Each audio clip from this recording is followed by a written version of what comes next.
Make it for $42.60. Okay. That'll pay for binding that. But it's also available in a size that's more like a 4x6. In this family business in Jacksonville, Florida, two brothers have taken over for their father. And now, as he passes 80 and they approach 50, the sons are learning that the father, like so many other veterans, had another life before the sons were born. Have you seen the leather stuff, Dad? Oh, this one. Here's a guy who has a little shop. It looks like silk, doesn't it? He's literally known by thousands of people, but maybe they have no clue as to what his background is. You know, some do, but most don't. Is it like the glue is not holding it? When I first got out of the business, I was over there bothering them, checking up on everything. After a while, they said, "Get out of here. We don't need you. Get out. If you don't have anything good to say, get out of here. We don't want to talk to you." So I clapped and left. So I don't bother them. They have done very well with the business. I'm very pleased. You want to just put in the back seat? Yeah, that'll be fine. The passing of the torch in family businesses goes on every day. For the younger generation, they're inheriting not only customers and opportunity, but in some cases, they're getting lessons in perspective. What really counts? I was all upset about not getting something, a job or something that I'd worked hard on. He said, you know, so what? I mean, you still got your house, you still got your kids, your family. You're coming back tomorrow, you know. It's not that important, you know what I mean? So I think he had that, you know, from all the real tragedy that they'd seen, he had this different perspective about failure. In other words, it's not that big a deal, you know what I mean, compared to loss of life. John Stone learned what was truly important to him more than a half-century ago. This farm boy from Ohio was part of the 1st Marine Regiment sent in to take Okinawa.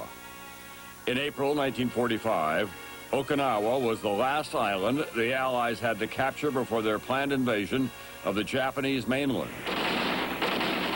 The enemy was dug in trenches and caves. It was some of the worst fighting of the war. The commander of John Stone's company was killed, and Stone was chosen to take over. Then his second in command was shot, and his best friend was killed. What happened next, Stone remembers as if it were only yesterday. Stretcher bearers were taking men out of the field, and I could smell the stench and the smoke. I felt so abandoned, so lonely. I just couldn't understand what it was all about. I mean, I just gave up. I just said, God, just get shot or get killed or something. I just can't go on any longer. This is beyond me. All of a sudden, here comes a figure across the field. It's Father Lopez, our chaplain. And he came up to me. He never said a word. I kneeled, and he had broken the wafer into several bits and gave me the communion. And he scooted away right away. And I sat back and I said to myself, my God, what am I doing? I've abandoned all hope. There is hope. And I said to myself, well, just gird up your loins and get going. And I did go forward. We did attack the next few times, and we finally took our objective. I became a better officer, and I think I did a better job because I stopped getting my mind off of myself. And when you came home from the war, did it make you a better man? Oh, yes, definitely. I became a lot more positive person. Thankful. After John Stone had helped capture Okinawa, he found, as company commander, he had a new responsibility. Although Marines back in the States informed the next of kin of those who had died in battle, it was the job of the company commander to answer letters from families who wanted more details.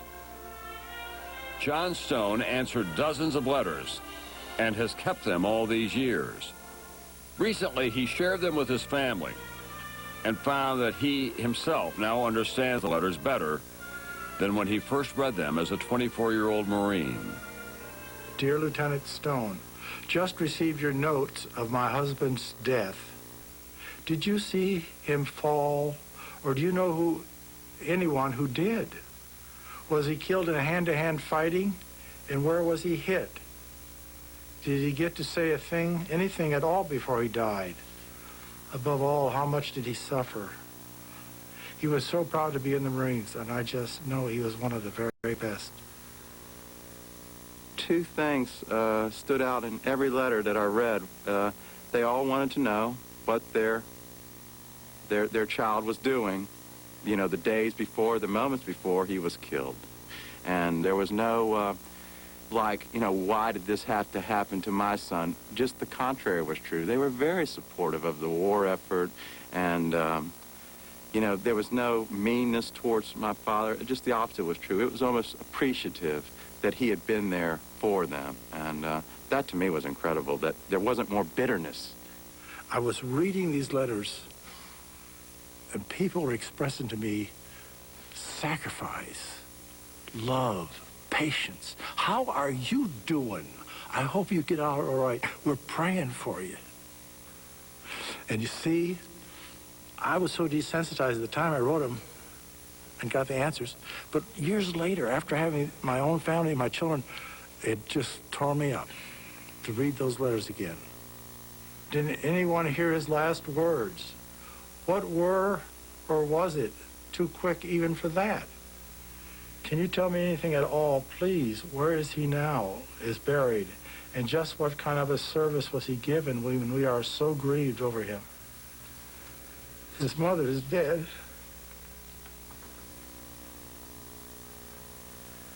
Of course, you got to realize I knew these guys, too. Great Americans. I didn't even realize that he had all this emotion inside him about the war, and really didn't even discover it until we went to see him get the Purple Heart.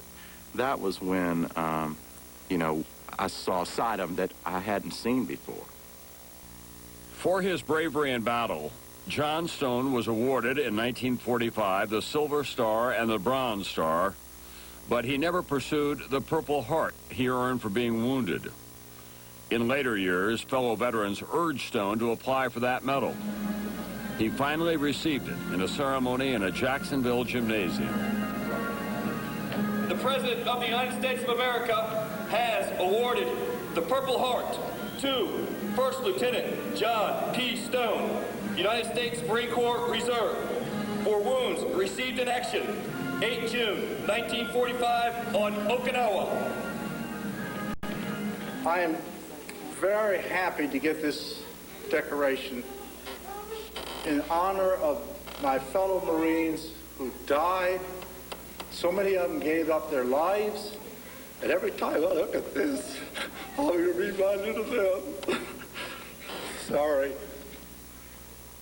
Looking at those young faces training to be Marines, and I'm trying to inspire them, and then I was remembering all the ones that were killed, and I just broke down.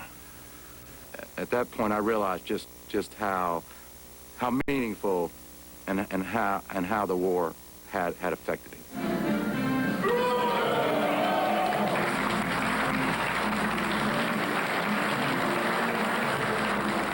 It was a rare show of emotion from my dad, and but a very real one.